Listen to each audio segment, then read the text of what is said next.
baby! Come on! Yes! Come on! So earlier this year, Hasbro announced that they got the license for Indiana Jones and would start making figures in 2023. And finally, at Pulse Con 2022, during the second live stream, Hasbro officially revealed the first wave of 6-inch figures, all of which are based on Raiders of the Lost Ark, in a new 6-inch line called the Adventure Series. Now, a while back, I actually made a video which was essentially a wish list, where I went over what I'd like to see out of a 6-inch Indiana Jones action figure line. And I must say, I'm pretty blown away with what Hasbro has shown off so far. These figures are incredible. So much so, I actually think these reveals are definitely the highlight of PulseCon for me. I mean, the Black Series had some great reveals too, especially that Wicket, but overall this new indie line was definitely the standout. And I don't even think that's the hype talking. The team over at Hasbro who worked on these figures should be very proud of themselves, and hopefully this level of quality retains for all the future figures as well. But with that being said, nothing is perfect, and there are some issues I have with these figures, and hopefully the next waves based on the other films can improve and fix these glaring issues. But anyway, now let's look at the actual figures, in which there are currently 5 6-inch figures, the first being the main man Indiana Jones himself in his classic adventurer's outfit. And I'll just say this right out of the gate, I think this is a near perfect Indiana Jones figure. For the most part, this figure is phenomenal, and I think the only thing preventing this figure from getting a solid 10 out of 10 is not having double jointed limbs. I mean, it's not a massive issue for me, but I think it would have been nice to have regardless, and would have made this figure just a little bit better. But with my one negative out of the way, let's look at some of the positives. Starting off with the accessories, because it comes with all the accessories you need, such as the iconic fedora, 2 whips, a pistol, and also the golden idol as well. In addition to this, all the new sculpts are great too, and the likeness is actually pretty decent. And that goes for the rest of the figures in the wave as well. Yeah, this indie is amazing, and it has to be the best figure in the line, but second place easily goes to Major Arnold Todt, that creepy Gestapo agent. And the base figure looks great, I really love the black design, however it's the bonus accessories that really make it. As not only does he come with his coat, hat and pistol, but an extra open hand with the Staff of Ra's headpiece burnt into it. And furthermore, he also comes with an alternative melting head sculpt, and it's something that I wanted but didn't think Hasbro would actually deliver on. I really thought Disney would have blocked this from being included, but then again it's such an iconic moment you kind of have to have it. I'm so glad it's here in all its creepy goriness, because this has to be one of the most gruesome things Hasbro has released in a while. Now next up we saw the main villain of the film, Bullock, in his costume from the end of the film. I think it's called his ceremonial costume or something like that. Whatever it is, it looks great and really captures the elegance of the outfit. The colours are nice with the red and white pattern on his shirt looking really cool, and I especially like the metallic gold used on his staff, headdress and also necklace, in addition with the colourful stones that really make this figure pop and stand out.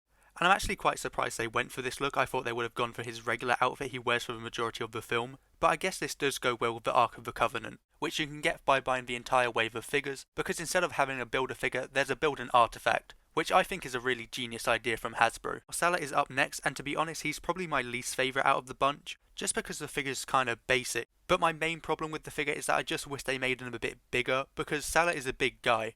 You know, and his broadness and his muscles aren't really represented here. With that being said, he does come with some cool accessories, I guess, being a shovel and also a rope from the scene where they go digging for the Well of Souls. So overall, this figure is fairly disappointing, but it's not bad. Of course I'm still going to buy it, but I just hope the Last Crusade version of the character is much better. And finally, the last figure we saw revealed was Marion Ravenwood, who, guess what, looks pretty great as well. She's sporting her iconic red and white dress, which I think was the right look to go with over her bartender outfit, just because I prefer this one more, and not only that, I think it's a more iconic outfit in general, and it will probably sell better as well. And these figures really need to sell well to ensure Hasbro this line is worth keeping around. Hopefully we do see more variations of Marion in the future, like the bartender version I think would be a great exclusive. But with this Marion we not only get the monkey but we also get the frying pan as well, which are both amazing accessories. So they were all 5 6-inch figures shown for Indiana Jones today. And although some of these figures do have problems, especially in the articulation department, I think Hasbro did a really good job with these.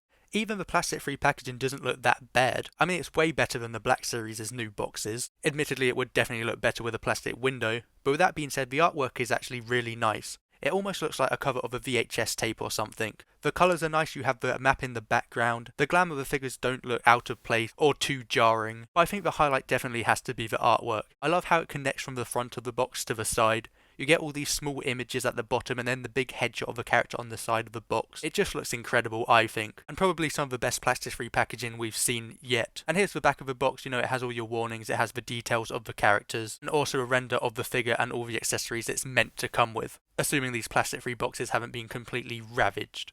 And even though all the main characters are here, I really would have liked to see a figure of Sapito, maybe Marcus Brody, and also some of the natives from the beginning of the film. In addition to these variants of Marion, Indy and also Belloc would also be cool. It's a shame we didn't see Indy in his white robes. However, I have a feeling we're likely going to see him as an exclusive sometime in the future, especially because he's seen on the box of the headpiece of the Staff of Ra, which is a role-playing item we will talk about a little bit later. And finally, we also need to get more German soldiers as well. If Hasbro is allowed to make melt-in faces, they can definitely do German soldiers, as they'd be great to army build. And we also need that muscular Nazi too, who got chopped up by the plane.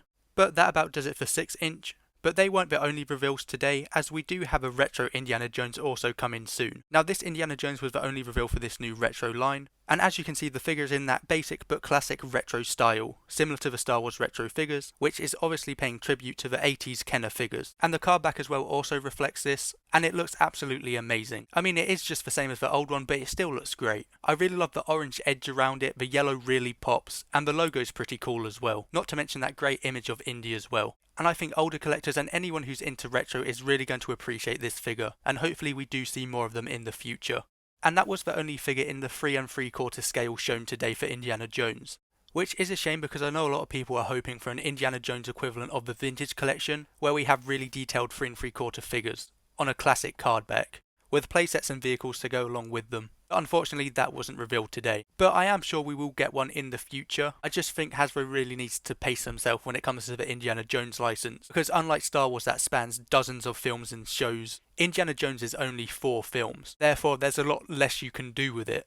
So if I was Hasbro, I wouldn't play all my cards at once. I'd want this theme to have a bit of longevity to it, not just because it would make them money, but also because it will keep fans happy as we keep getting Indiana Jones figures.